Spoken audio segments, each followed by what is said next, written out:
In case you need person wey go fit handle your social media page, maybe like build your website, handle your Facebook, your YouTube and other pages, abeg, I dey available.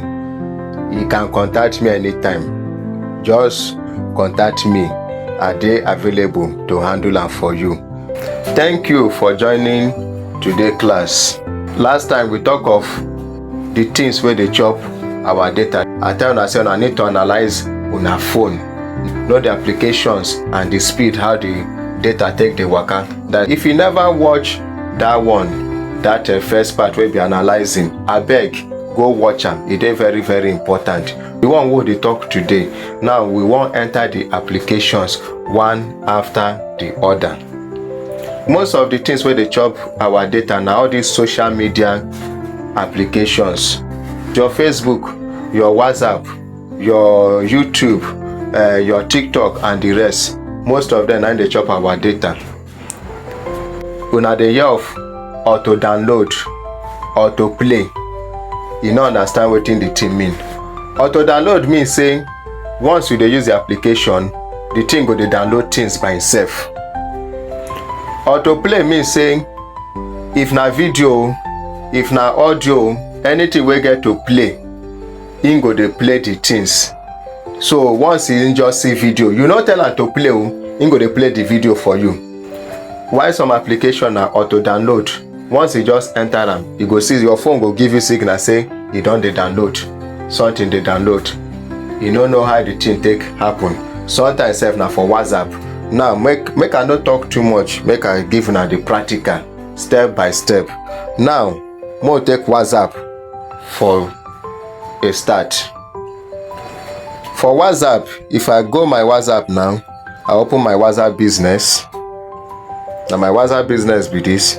I go to this three dot where they here, where the settings and the rest. If I touch the three dots, I go to where? Settings. Now if I go to settings, I come over to storage and data. You go see network usage, auto download. Now for my WhatsApp, my network usage na 14.3 MB sent and 136.3 MB received. You see am? Use less data for calls. I no make am to use less data. I no get problem with that one. I know they use less data for calls.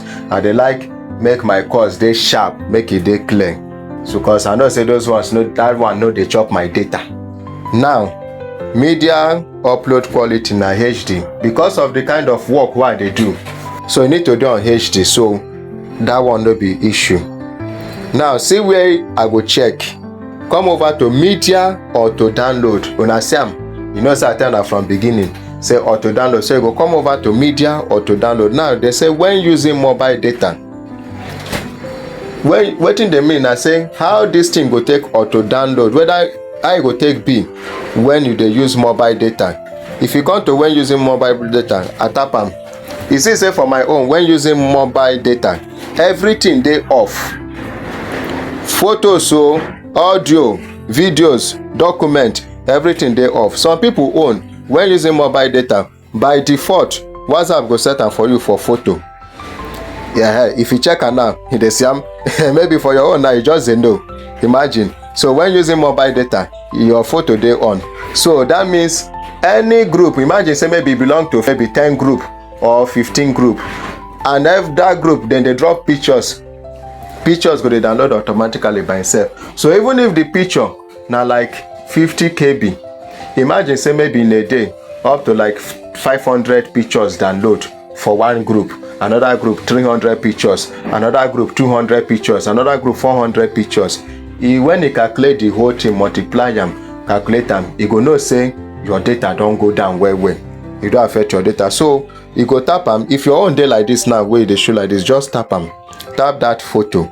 Make sure say everything dey blank. Make no one dey activated. Everything dey blank. Then you click what? Okay. So you see now say when using mobile data, they say what? No media. So that means when you dey use your data, when your data dey on, nothing go download. Some persons their own, I said video dey on. So imagine say e dey group where dem drop like 20 videos and the videos download automatically by itself. Wetin you need all of them for? Some of them you no even need them, so e don affect you like that. You dey get me? So then e come to when connected on Wi-Fi. When connected on Wi-Fi mean say if somebody give you hotspot, maybe somebody on a hotspot for you, then you connect to the person hotspot through your Wi-Fi. So to help the person data save, the person no do bad to share data for you. So to help in data save, most times if you go to when connected on Wi-Fi, you go see say this whole 4 like this dey activated. That means if person connect Wi-Fi to you, if person give you hotspot, your Wi-Fi connect, everything, all the videos or pictures or sound everything go download automatically. So imagine that person data now is the key. So to save the person the data, you go what? Off everything. Sam, I don't off everything. Then I click what? Okay. Did they get them? I don't click okay. I don't off everything. I click okay. So then come to when roaming. If when roaming, if anything they on, just if anything they on, just off and like that, click okay. Now you see say for my media auto download, when using mobile data, no media. When connected on Wi-Fi, no media. When roaming, no media. So no how way data where WhatsApp go just take the download things for me, where go they chop my data. Except say I me want download that. So anything I want download now, if somebody, maybe say a customer send something to me, a customer send a video, or maybe group where they then drop video or drop pictures, now me go decide whether I want download them or not. If I click them to download, now me decide them. If I no want, I go just leave and waka pass, they go my way. Now so it's supposed to be. No be say the thing go they download automatically. So that one now for WhatsApp. Now for WhatsApp be that one. Now make we go to Facebook. Another one now na Facebook. More go to Facebook. If you go your Facebook now, I don't enter my Facebook. For your Facebook now, you go to where? Go tap your icon, then go to where? Settings. Now go to settings. If I go to settings, go to media. Now for media, you see I don't set my own Facebook. You see for video quality, optimize, they say adjust video to network condition. So now the network condition I go determine if the network condition they poor, the video no go play well. If the network condition they high, the video go play high. So then data saver, I no activate data saver. I dey like to watch quality video. I dey like make the video they sharp, make I dey see everything very well. Now see autoplay. Autoplay on mobile data and Wi-Fi, no. On Wi-Fi only, no. That on mobile data and Wi-Fi means saying that is if your data they on any video, as you go video, the videos go just autoplay. Any video where you just come across, it go just autoplay. So I say no. That is I no on them. Wetin I choose now, never autoplay videos. Make you no autoplay any video for me. If you like, maybe say the video sweet, maybe say na comedy, no matter how sweet the video be, no autoplay. I no need them. If I see the video I like them, maybe I like the description and the caption, I go play them by myself. No play for me. So now be the thing. So you see for autoplay, WhatsApp no get auto download, but you see that autoplay, that one fit chop your data well. So I will say never autoplay. So if I go back now, if I click video, you see Sabino, so you see I want to send a funny videos.